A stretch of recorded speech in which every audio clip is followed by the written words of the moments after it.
നമസ്കാരം. Ready to study PSCയുടെ പുതിയൊരു വീഡിയോയിലേക്ക് സ്വാഗതം.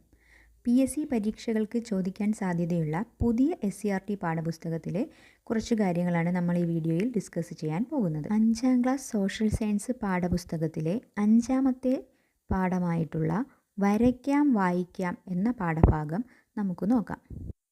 ഈ പാഠഭാഗം ഭൂപടങ്ങളെക്കുറിച്ചാണ് ചർച്ച ചെയ്യുന്നത്. കേരളത്തിൻ്റെയും ഇന്ത്യയുടെയും ലോകത്തിൻ്റെയും ഭൂപടങ്ങളെക്കുറിച്ചാണ് ഈ പാഠഭാഗത്ത് പറഞ്ഞിരിക്കുന്നത്. ഇവയിൽ നിന്ന് PSCക്ക് വരാൻ ചാൻസ് ഉള്ള കുറച്ച് കാര്യങ്ങൾ നമുക്ക് നോക്കാം. എന്താണ് കിഴക്ക് ദിശ അല്ലെങ്കിൽ എവിടെയാണ് കിഴക്ക് ദിശ എന്ന് ചോദിച്ചു കഴിഞ്ഞാൽ നമ്മൾ എന്തു പറയും? സൂര്യൻ ഉദിക്കുന്ന ദിശ എവിടെയാണോ അതാണ് കിഴക്കായി കണക്കാക്കുന്നത്. സൂര്യൻ ഉദിക്കുന്ന ദിശ ഏതാണോ അതാണ് കിഴക്കായി കണക്കാക്കുന്നത്. ഏതോ ഒരു സിനിമയിൽ മമ്മൂട്ടി പറയുന്ന ഡയലോഗ് ഓർമ്മയില്ലേ? അത് തന്നെയാണ്. സൂര്യൻ ഉദിക്കുന്ന ദിശ എവിടെയാണോ അതാണ് കിഴക്കായി കണക്കാക്കുന്നത്. ദിശ കണ്ടെത്താൻ സാധാരണയായി ഉപയോഗിക്കുന്ന ഉപകരണമാണ് വടക്ക് നോക്കി യന്ത്രം. ദിശ അറിയുന്നതിന് ഉപയോഗിക്കുന്ന ഉപകരണമാണ് വടക്ക് നോക്കി യന്ത്രം. സ്വതന്ത്രമായി ചലിക്കുന്ന കാന്തസൂചി തെക്ക് വടക്ക് ദിശയിൽ നിലകൊള്ളും എന്ന തത്വമാണ് ഈ ഉപകരണത്തിൻ്റെ അടിസ്ഥാനം. എന്താണ്? സ്വതന്ത്രമായി ചലിക്കുന്ന കാന്തസൂചി തെക്ക് വടക്ക് ദിശയിലായിട്ട് നിലകൊള്ളും എന്ന തത്വം അടിസ്ഥാനപ്പെടുത്തിയാണ് വടക്ക് നോക്കി യന്ത്രം പ്രവർത്തിക്കുന്നത്.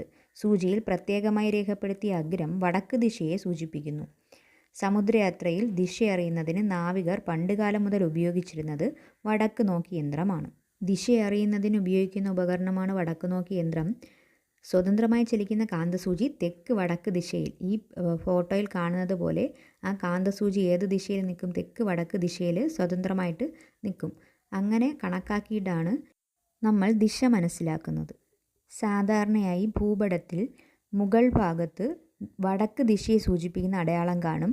ചുവടുഭാഗം തെക്ക് ദിശയെ സൂചിപ്പിക്കും. വലതുഭാഗം പടിഞ്ഞാറ് ദിശയെയും ഇടതുഭാഗം കിഴക്ക് ദിശയെയും സൂചിപ്പിക്കും. ഒരു ഭൂപടം നമ്മുടെ മുന്നിൽ കിട്ടിക്കഴിഞ്ഞാൽ ആ ഭൂപടത്തിൻ്റെ മുകൾ ഭാഗം വടക്കായിരിക്കും, താഴ്ഭാഗം തെക്കായിരിക്കും, വലതുഭാഗം പടിഞ്ഞാറും ഇടതുഭാഗം കിഴക്കുമായിട്ട് സൂചിപ്പിക്കുന്നു. ഒന്നുകൂടി പറയാം. ഭൂപടത്തിൻ്റെ മുകൾ ഭാഗം വടക്ക് ദിശയെയും താഴ്ഭാഗം തെക്ക് ദിശയെയും വലതുഭാഗം എന്ന് പറഞ്ഞാൽ ഭൂപടത്തിൻ്റെ വലതുഭാഗം പടിഞ്ഞാറ് ദിശയെയും ഭൂപടത്തിൻ്റെ ഇടതുഭാഗം കിഴക്ക് ദിശയെയും സൂചിപ്പിക്കുന്നു. ഭൂമധ്യരേഖ എന്താണെന്ന് നോക്കൂ. ഭൂമിയുടെ മധ്യഭാഗത്തു കൂടി കടന്നു പോകുന്ന രേഖയാണ് ഭൂമധ്യരേഖ. ഈ രേഖ ഭൂമിയെ രണ്ടായി വിഭജിക്കുന്നു. ഭൂമിയുടെ മധ്യഭാഗത്തു കൂടി കടന്നു പോകുന്ന രേഖയാണ് ഭൂമധ്യരേഖ. ഈ രേഖ ഭൂമിയെ രണ്ടായി വിഭജിക്കുന്നു. നമുക്കറിയാം, ഈ ഭൂമധ്യരേഖ എന്ന് പറയുന്നത് സ്ഥാനം നിർണ്ണയിക്കാൻ വേണ്ടി നമ്മൾ ഗ്ലോബിൽ വരയ്ക്കുന്ന സാങ്കല്പിക രേഖയാണ്. ഇതൊരു സാങ്കല്പിക രേഖയാണ്. ഇത് നമ്മൾ ഗ്ലോബിലാണ് വരയ്ക്കുന്നത്. ഇത് ഭൂമിയെ രണ്ട് അർദ്ധഗോളങ്ങളായി വിഭജിക്കുന്നു. ഭൂമധ്യരേഖ ഈ ഗ്ലോബിൻ്റെ നടുക്ക് ഭാഗത്തു കൂടി കടന്നു പോകുന്ന രേഖയാണ്. ഇത് ഗ്ലോബിനെ രണ്ടായി വിഭജിക്കുന്നു. ഒന്ന് വടക്കേ അർദ്ധഗോളമെന്നും മറ്റേത് തെക്കേ അർദ്ധഗോളമെന്നും. വടക്കേ അർദ്ധഗോളത്തിനെ നമ്മൾ ഉത്തരാർദ്ധഗോളമെന്നും തെക്കേ അർദ്ധഗോളത്തിനെ ദക്ഷിണാർദ്ധഗോളമെന്നും പറയും. അപ്പോൾ വടക്കേ അർദ്ധഗോളം എന്നും പറയാം, ഉത്തരാർദ്ധഗോളം എന്നും പറയാം. അതുപോലെ തന്നെ തെക്കേ അർദ്ധഗോളത്തിന് ദക്ഷിണാർദ്ധഗോളം എന്നും പറയാം. അങ്ങനെ രണ്ട് അർദ്ധഗോളമായിട്ട് ഭൂമിയെ വിഭജിക്കുന്നത് ഭൂമിയുടെ മധ്യഭാഗത്തു കൂടി കടന്നു പോകുന്ന ഭൂമധ്യരേഖയാണ്.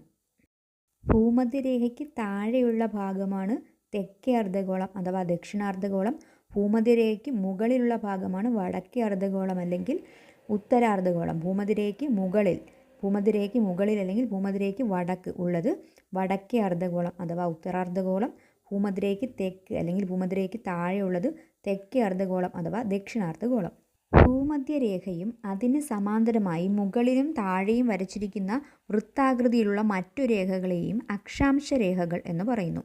ഭൂമധ്യരേഖ ഒരു അക്ഷാംശ രേഖയാണ്. ഭൂമധ്യരേഖയ്ക്ക് മുകളിലും താഴെയുമായിട്ട് ഭൂമധ്യരേഖയുടെ സമാന്തരമായിട്ട് തന്നെ വരച്ചിരിക്കുന്ന രേഖകളാണ് അക്ഷാംശ രേഖകൾ. ഭൂമധ്യരേഖ ഉൾപ്പെടെ ഭൂമധ്യരേഖയ്ക്ക് മുകളിലും താഴെയുമായിട്ട് ഭൂമധ്യരേഖയ്ക്ക് സമാന്തരമായി വരച്ചിരിക്കുന്ന രേഖകളെ അക്ഷാംശ രേഖകൾ എന്ന് പറയും. ഭൂമധ്യരേഖയ്ക്ക് മുകളിലും താഴെയുമായിട്ട് ഭൂമധ്യരേഖയ്ക്ക് സമാന്തരമായി വരച്ചിരിക്കുന്ന രേഖകളാണ് അക്ഷാംശ രേഖകൾ. ഭൂമധ്യരേഖയും ഒരു അക്ഷാംശ രേഖയാണ്. ഏറ്റവും വലിയ അക്ഷാംശ രേഖയാണ് ഭൂമധ്യരേഖ. ഏറ്റവും വലിയ അക്ഷാംശ രേഖയാണ് ഭൂമധ്യരേഖ. ഭൂമധ്യരേഖയ്ക്ക് മുകളിലും താഴെയുമായിട്ട് ഭൂമധ്യരേഖയ്ക്ക് സമാന്തരമായിട്ട് ഗ്ലോബിൽ വരയ്ക്കുന്ന രേഖകളെയാണ് അക്ഷാംശ രേഖകൾ എന്ന് പറയുന്നത്. അക്ഷാംശ രേഖകൾക്ക് ലംബമായി വരച്ചിരിക്കുന്ന അർദ്ധവൃത്താകൃതിയിലുള്ള രേഖകളാണ് രേഖാംശ രേഖകൾ. അക്ഷാംശ രേഖകൾക്ക് ലംബമായി വരച്ചിരിക്കുന്ന അർദ്ധവൃത്താകൃതിയിലുള്ള രേഖകളാണ് രേഖാംശ രേഖകൾ. അക്ഷാംശ രേഖകൾക്ക് ലംബമായി ഗ്ലോബിൽ നമ്മൾ വരയ്ക്കുന്നതാണ് രേഖാംശ രേഖകൾ. ഗ്ലോബിൽ ഭൂമധ്യരേഖയ്ക്ക് സമാന്തരമായിട്ട് കുറുകെ വരയ്ക്കുന്ന രേഖകളാണ് അക്ഷാംശ രേഖകൾ. ഗ്ലോബിൽ നെടുകെ വരയ്ക്കുന്ന രേഖകളാണ് രേഖാംശ രേഖകൾ. ഇതിനു മുന്നേ PSC ചോദിച്ചിട്ടുള്ള ചോദ്യമാണ്, കുറുകെയുള്ള രേഖകളെ ഏത് പേരിൽ വിളിക്കുന്നു, അല്ലെങ്കിൽ കുറുകെയുള്ള രേഖകളുടെ പേരെന്ത്, നെടുകെയുള്ള രേഖകളുടെ പേരെന്ത്. കുറുകെയുള്ള രേഖകളാണ് അക്ഷാംശ രേഖകൾ. ഗ്ലോബിൽ നെടുകെ വരയ്ക്കുന്ന രേഖകളാണ് രേഖാംശ രേഖകൾ. കുറുകെയുള്ളത് അക്ഷാംശ രേഖ, നെടുകെയുള്ളത് രേഖാംശ രേഖ. ഒരു ഭൂപടത്തിൽ ഉണ്ടായിരിക്കേണ്ട അവശ്യ ഘടകങ്ങൾ ഏതെല്ലാം? തലക്കെട്ട്, ദിശ, സൂചികകൾ. തലക്കെട്ട്, ദിശ, സൂചിക. ഇതാണ് ഒരു ഭൂപടത്തിൽ അത്യാവശ്യമായിട്ടുണ്ടായിരിക്കേണ്ട ഘടകങ്ങൾ. ഒരു ഭൂപടത്തിൽ അത്യാവശ്യമായിട്ടുണ്ടായിരിക്കേണ്ട ഘടകങ്ങളാണ് തലക്കെട്ട്, ദിശ, സൂചിക. ഇനി നമുക്ക് കേരളത്തിൻ്റെ ഭൂപടത്തിലേക്ക് വരാം. കേരളത്തിൻ്റെ ഭൂപടത്തിൽ നിന്ന് PSCക്ക് ചോദിക്കാൻ സാധ്യതയുള്ളതും പാഠപുസ്തകത്തിൽ എടുത്തു പറഞ്ഞിട്ടുള്ളതുമായ ചില ചോദ്യങ്ങൾ നോക്കാം. കേരളത്തിൻ്റെ തെക്കേ അറ്റത്തുള്ള ജില്ല ഏതാണ്? കേരളത്തിൻ്റെ തെക്കേ അറ്റത്തുള്ള ജില്ല ഏതാണ്? തിരുവനന്തപുരം. കേരളത്തിൻ്റെ വടക്കേ അറ്റത്തുള്ള ജില്ല ഏത്? കാസർഗോഡ്. കേരളത്തിൻ്റെ വടക്കേ അറ്റത്തുള്ള ജില്ല ഏത്? കാസർഗോഡ്. 2 സംസ്ഥാനങ്ങളുമായി അതിർത്തി പങ്കിടുന്ന ജില്ല ഏതാണ്? വയനാട്. 2 സംസ്ഥാനങ്ങളുമായി അതിർത്തി പങ്കിടുന്ന ജില്ല ഏതാണ്? വയനാട്. കേരളത്തിൻ്റെ അയൽ സംസ്ഥാനങ്ങൾ ഏതെല്ലാം? തമിഴ്നാട്, കർണാടകം. കേരളത്തിൻ്റെ അയൽ സംസ്ഥാനങ്ങൾ ഏതെല്ലാം? തമിഴ്നാട്, കർണാടകം. അതുകൊണ്ട് തന്നെ 2 സംസ്ഥാനങ്ങളുമായി അതിർത്തി പങ്കിടുന്ന ജില്ല വയനാടും വയനാട് അതിർത്തി പങ്കിടുന്ന സംസ്ഥാനങ്ങൾ തമിഴ്നാടും കർണാടകയുമാണ്. 2 സംസ്ഥാനങ്ങളുമായി അതിർത്തി പങ്കിടുന്ന ജില്ല വയനാടും വയനാട് അതിർത്തി പങ്കിടുന്ന സംസ്ഥാനങ്ങൾ തമിഴ്നാടും കർണാടകയുമാണ്. ഭാരതപ്പുഴ ഒഴുകുന്ന ദിശ ചോദിച്ചിട്ടുണ്ട്. ഭാരതപ്പുഴ ഒഴുകുന്ന ദിശ കിഴക്ക് നിന്ന് പടിഞ്ഞാറാണ്. ഭാരതപ്പുഴ ഒഴുകുന്ന ദിശ കിഴക്ക് നിന്ന് പടിഞ്ഞാറാണ്. ഭാരതപ്പുഴ ഒഴുകുന്ന ദിശ കിഴക്ക് നിന്ന് പടിഞ്ഞാറാണ്. ഭൂപടങ്ങൾ തയ്യാറാക്കുന്ന ശാസ്ത്രശാഖ ഏത് പേരിൽ അറിയപ്പെടുന്നു? ഭൂപടങ്ങൾ തയ്യാറാക്കുന്ന ശാസ്ത്രശാഖ ഏത് പേരിൽ അറിയപ്പെടുന്നു? കാർട്ടോഗ്രഫി. ഭൂപടങ്ങൾ തയ്യാറാക്കുന്ന ശാസ്ത്രശാഖയാണ് ഭൂപടശാസ്ത്രം അഥവാ കാർട്ടോഗ്രഫി. മലയാളത്തിൽ ഭൂപടശാസ്ത്രം, അല്ലെങ്കിൽ ഇംഗ്ലീഷിൽ കാർട്ടോഗ്രഫി. ഭൂപടങ്ങൾ തയ്യാറാക്കുന്ന ശാസ്ത്രശാഖയാണ് ഭൂപടശാസ്ത്രം അഥവാ കാർട്ടോഗ്രഫി. ഭൂപടങ്ങൾ തയ്യാറാക്കുന്ന ആളെ കാർട്ടോഗ്രഫർ എന്ന് പറയുന്നു. ഭൂപടങ്ങൾ തയ്യാറാക്കുന്ന ആളെ കാർട്ടോഗ്രഫർ എന്ന് പറയുന്നു. ഇന്ത്യയിൽ ഭൂപടങ്ങൾ നിർമ്മിക്കുന്നതിനും പരിശോധിക്കുന്നതിനും പ്രസിദ്ധീകരിക്കുന്നതിനും ചുമതലപ്പെട്ട കേന്ദ്ര സർക്കാർ ഏജൻസിയാണ് സർവേ ഓഫ് ഇന്ത്യ. ഇന്ത്യയിൽ ഭൂപടങ്ങൾ നിർമ്മിക്കുന്നതും പരിശോധിക്കുന്നതും പ്രസിദ്ധീകരിക്കുന്നതും സർവേ ഓഫ് ഇന്ത്യയാണ്. ഇന്ത്യയിൽ ഭൂപടങ്ങൾ നിർമ്മിക്കുന്നതും പരിശോധിക്കുന്നതും പ്രസിദ്ധീകരിക്കുന്നതും സർവേ ഓഫ് ഇന്ത്യയാണ്. ഉത്തരാഖണ്ഡിലെ ഡെറാഡൂണാണ് ഇതിൻ്റെ ആസ്ഥാനം. PSC ചോദിച്ചിട്ടുണ്ട്. സർവേ ഓഫ് ഇന്ത്യയുടെ ആസ്ഥാനം ഉത്തരാഖണ്ഡിലെ ഡെറാഡൂണാണ് സർവേ ഓഫ് ഇന്ത്യയുടെ ആസ്ഥാനം. സർവേ ഓഫ് ഇന്ത്യക്കാണ് ഇന്ത്യയിൽ ഭൂപടങ്ങൾ നിർമ്മിക്കുന്നതിനും പരിശോധിക്കുന്നതിനും പ്രസിദ്ധീകരിക്കുന്നതിനും അധികാരമുള്ളത്. അടുത്തതായി ഇന്ത്യയുടെ ഭൂപടത്തിലേക്കാണ് കടക്കുന്നത്. ഇന്ത്യയുടെ ഭൂപടത്തിൽ നിന്ന് ചോദിച്ചിട്ടുള്ള ചോദ്യങ്ങൾ നോക്കാം. ഇന്ത്യയുടെ കിഴക്ക് ഭാഗത്തുള്ള കടൽ. ഭൂപടം നോക്കിയാൽ നമുക്ക് മനസ്സിലാവും. ഇന്ത്യയുടെ കിഴക്ക് ഭാഗത്തുള്ള കടൽ ബംഗാൾ ഉൾക്കടലാണ്. ഇന്ത്യയുടെ പടിഞ്ഞാറ് ഭാഗത്തുള്ള കടൽ അറബിക്കടൽ. ഇന്ത്യയുടെ കിഴക്ക് ഭാഗത്തുള്ള കടൽ ബംഗാൾ ഉൾക്കടലും ഇന്ത്യയുടെ പടിഞ്ഞാറ് ഭാഗത്തുള്ള കടൽ അറബിക്കടലുമാണ്. ഇന്ത്യയുടെ തലസ്ഥാനം ന്യൂഡൽഹി. ഇന്ത്യയുടെ ഏറ്റവും വടക്ക് ഭാഗത്തുള്ള കേന്ദ്രഭരണ പ്രദേശം ചോദിച്ചിട്ടുണ്ട്. ഇന്ത്യയുടെ ഏറ്റവും വടക്ക് ഭാഗത്തുള്ള കേന്ദ്രഭരണ പ്രദേശം ലഡാക്കാണ്. ഇന്ത്യയുടെ ഏറ്റവും വടക്ക് ഭാഗത്തുള്ള കേന്ദ്രഭരണ പ്രദേശം ലഡാക്കാണ്. ചിത്രത്തിൽ പിങ്ക് കളറിൽ ഏറ്റവും മുകളിൽ നോക്കിയാൽ മനസ്സിലാവും. ഇന്ത്യയുടെ ഏറ്റവും വടക്ക് ഭാഗത്തുള്ള കേന്ദ്രഭരണ പ്രദേശം ലഡാക്കാണ്. ഇന്ത്യയുടെ ഏറ്റവും വടക്ക് ഭാഗത്തുള്ള കേന്ദ്രഭരണ പ്രദേശം ലഡാക്കും ഇന്ത്യയുടെ ഏറ്റവും തെക്ക് ഭാഗത്തുള്ള കേന്ദ്രഭരണ പ്രദേശം ആൻഡമാൻ നിക്കോബാറുമാണ്. ഇന്ത്യയുടെ ഏറ്റവും തെക്കേ അറ്റത്തുള്ള കേന്ദ്രഭരണ പ്രദേശം ആൻഡമാൻ നിക്കോബാറുമാണ്. ബംഗാൾ ഉൾക്കടലിൽ ഒരുപാട് താഴെയായിട്ട് ആണ് ആൻഡമാൻ നിക്കോബാർ. ആ ഭാഗത്ത് മുകളിൽ മുതൽ താഴ്ഭാഗം വരെ അത് വരുന്നുണ്ട്. അതുകൊണ്ട് ഇന്ത്യയുടെ ഏറ്റവും തെക്കേ അറ്റത്തുള്ള കേന്ദ്രഭരണ പ്രദേശം ആൻഡമാൻ നിക്കോബാറാണ്.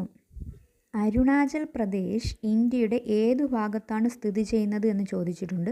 അരുണാചൽ പ്രദേശ് ഇന്ത്യയുടെ കിഴക്ക് ഭാഗത്താണ് സ്ഥിതി ചെയ്യുന്നത്. അല്ലെങ്കിൽ ഇന്ത്യയുടെ കിഴക്കേ അറ്റത്തെ സംസ്ഥാനം ഏതാണ് എന്ന് ചോദിച്ചു കഴിഞ്ഞാൽ അരുണാചൽ പ്രദേശാണ്. ഇന്ത്യയുടെ കിഴക്കേ അറ്റത്തെ സംസ്ഥാനം അരുണാചൽ പ്രദേശ്. ഇനി ഇന്ത്യയുടെ അയൽ രാജ്യങ്ങൾ ചോദിച്ചിട്ടുണ്ട്. ഇന്ത്യയുടെ അയൽ രാജ്യങ്ങൾ ഏതൊക്കെയാണ്? Sri Lanka, Myanmar, Bangladesh, Pakistan, Nepal, China, Bhutan, Afghanistan. Pakistan, Afghanistan, China, Nepal, Bhutan, Bangladesh, Sri Lanka, Myanmar, മാലിദ്വീപ്. പാകിസ്ഥാൻ, അഫ്ഗാനിസ്ഥാൻ, ചൈന, നേപ്പാൾ, ഭൂട്ടാൻ, ബംഗ്ലാദേശ്, ശ്രീലങ്ക, മ്യാൻമാർ, മാലിദ്വീപ്. ഇത്രയും രാജ്യങ്ങളാണ്. 9 രാജ്യങ്ങളുണ്ട്. ഇന്ത്യയുടെ അയൽ രാജ്യങ്ങളായിട്ട് ഇന്ത്യക്ക് 9 അയൽ രാജ്യങ്ങളുണ്ട്. പാഠപുസ്തകത്തിൽ പ്രത്യേകം എടുത്തു പറഞ്ഞിരിക്കുന്ന ഒരു സംസ്ഥാനമാണ് ഉത്തർപ്രദേശ്. ഉത്തർപ്രദേശിനെ കുറിച്ച് ഇതിനകത്ത് പറഞ്ഞിരിക്കുന്നത് ഒന്ന്, ഇന്ത്യയുടെ പഞ്ചസാര കിണ്ണം.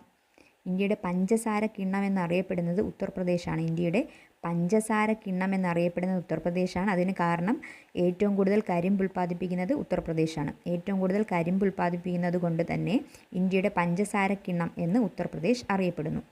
ഉത്തർപ്രദേശിലെ ഒരു പ്രധാനപ്പെട്ട കലാരൂപം അല്ലെങ്കിൽ നൃത്തകല, ഉത്തർപ്രദേശിലെ ഒരു പ്രധാനപ്പെട്ട നൃത്തകലയാണ് കഥക്. ഉത്തർപ്രദേശിലെ ഒരു പ്രധാനപ്പെട്ട നൃത്തകലയാണ് കഥക്.